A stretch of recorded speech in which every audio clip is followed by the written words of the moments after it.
वाढता उत्पादन खर्च, बेभरवशा बाजारभाव आणि दुष्काळाची दाहकता यामुळे लातूर जिल्ह्यातील शेतकरी संकटात सापडलाय। मात्र लातूर जिल्ह्यातील पाखर सांगवीचे धनंजय राऊत यांनी खर्चिक रासायनिक शेतीला फाटा देत नैसर्गिक शेतीची कास धरली आहे। नैसर्गिक पद्धतीने त्यांनी आल्याची लागवड देखील केली आहे।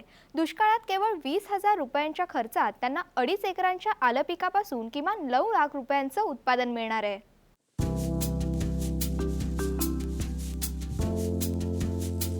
धनंजय राऊत यांचं BA पर्यंत शिक्षण पूर्ण झालंय। शिक्षण पूर्ण झाल्यानंतर त्यांनी आपली वडिलोपार्जित 10 एकर शेती करण्यास सुरुवात केली। सुरुवातीला त्यांनी पारंपरिक पद्धतीने सोयाबीन, ज्वारी, उडीद, ऊस आणि भाजीपाला यांसारखी पिकं घेतली। रासायनिक पद्धतीने खर्च जास्त येत असल्याने शेती परवडत नव्हती।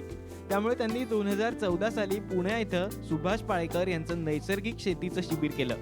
शिबिरामुळे उत्पादन खर्च कमी करून जमिनीची सुपीकता आणि उत्पादकता वाढवण्याचा मार्ग राऊत यांना सापडला। सुभाष पाळेकर सरांचं 0 बजेट नैसर्गिक शिबिर आहे म्हणून त्या शिबिराला गेलो। शिबिर करत असताना पाळेकर सरांच्या शिबिरामध्ये एक गोष्ट लक्षात आली, जर आपल्याला शेती करायची आहे तर शेतामध्ये झाड आणि गोठ्यामध्ये गाय हे गरजेचं आहे। मग आपल्याला झाडं तर माझ्याकडे 2004लाच मी आंब्याची बाग लावली होती, पण त्या आंब्यामधून म्हणावं असं काही उत्पन्न निघत नव्हतं नेहमी ह्याच्यामुळं। मग पाळेकर सरांचं शिबिर आल्यानंतर झाडं लावणं हे गरजेचं आहे आणि शेतामध्ये कमीत कमी खर्च करून 0 बजेटवर शेती करणं गरजेचं आहे। तिथून आल्यानंतर मग हा जो अद्रकचा प्लॉट आहे हा 0 बजेट नैसर्गिक शेतीवरच केलंय। नैसर्गिक शेतीचं तंत्र सापडल्यानं राऊत यांनी आलं लागवडीचा निर्णय घेतला। जमिनीला नांगरणी, कोळपणी करून घेतली। 2 बेडमध्ये 4.5 फुटांचं अंतर ठेवून 2.5 एकरात माहीम जातीच्या आल्याची लागवड केली आहे। हा जो अद्रकचा प्लॉट आहे हा 0 बजेट नैसर्गिक शेतीवरच केलंय। याला सुरुवातीला मुगडणी केली, नांगरणी केली, 4.5 फुटावर बेड टाकला, लिंबुळी पेंड वापरली ह्याच्यावर आणि 10 इंचावर बेन लागवड करून याला दर 15 ते 20 दिवसाला एकदा वरून आणि खालून जीवामृतचं दिलं। गेल्या 3-4 वर्षांपासून लातूर जिल्ह्यात दुष्काळाची गडद छाया आहे।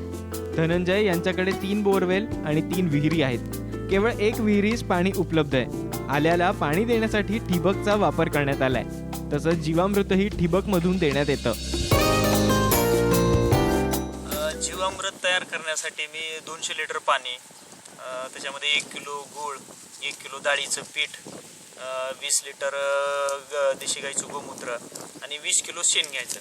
याला 3 दिवस प्लॅस्टिकच्या बॅलरमध्ये दररोज सकाळ संध्याकाळ ढवळायचं। हे वरून देण्यासाठी करायचं आणि ठिबकमधून देण्यासाठी वरून तर जीवामृत देऊ लागलो, पण ठिबकमधून देण्यासाठी मला थोडा वेगळा प्रयोग करावा लागला। त्याच्यासाठी 20 किलो शेण जे आहे साडीच्या पटकरामध्ये बांधून ठेवून ते बॅलरमध्ये तसंच टाकून द्यायचं आणि त्याला हलवत राहायचं। ज्यावेळेस ठिबक मला द्यायचं झालं ते गटोडं बाजूला काढायचं आणि ठिबक वाटत द्यायचं, ज्यानं की ठिबकला चोकअप होण्याचा सुद्धा प्रॉब्लेम आला नाही।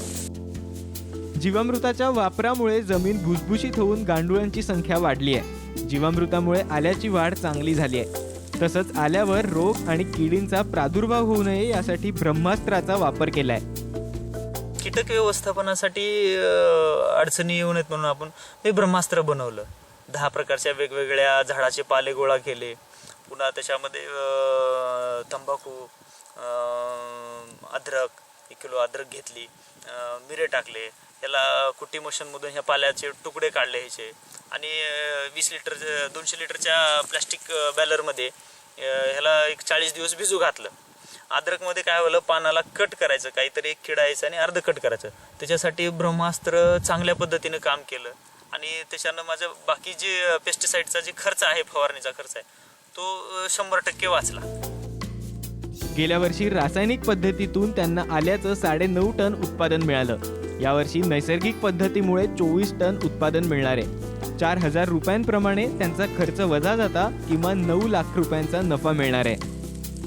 मागच्या वर्षी 1 एकर अद्रक मी रासायनिक शेतीवर केली होती। त्यावेळेस 1 एकराला 1.25 लाख रुपये खर्च आला होता आणि उत्पन्न 9.5 टनापर्यंत गेलं होतं। यावर्षी माझ्याकडे 2.5 एकर अद्रक आहे, 24 टनापर्यंत ॲव्हरेज मिळण्याची अपेक्षा आहे आणि मागच्या वर्षी मला 1.25 लाख खर्च आला होता, पण यावर्षी 0 बजेट नैसर्गिक शेती केल्यामुळं 20 ते 22 हजार रुपये मला खर्च आला आहे. अद्रक लावली होती, त्याच्यानंतर टमाटे लावले होते, त्याचं पण उत्पादन चांगलं भेटलेलं आहे. मी माझ्या सासूसोबत आणि सासऱ्यासोबत शेतामध्ये काम करते. दिवसेंदिवस हवामान बदलामुळे शेती व्यवसाय संकटात सापडलाय. त्यातच उत्पादन खर्च वाढल्यानं शेतकऱ्यांना शेती करणं परवडत नाही.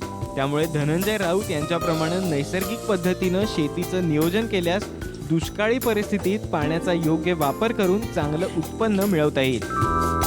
दीपक क्षीरसागर, साम टीव्ही, लातूर.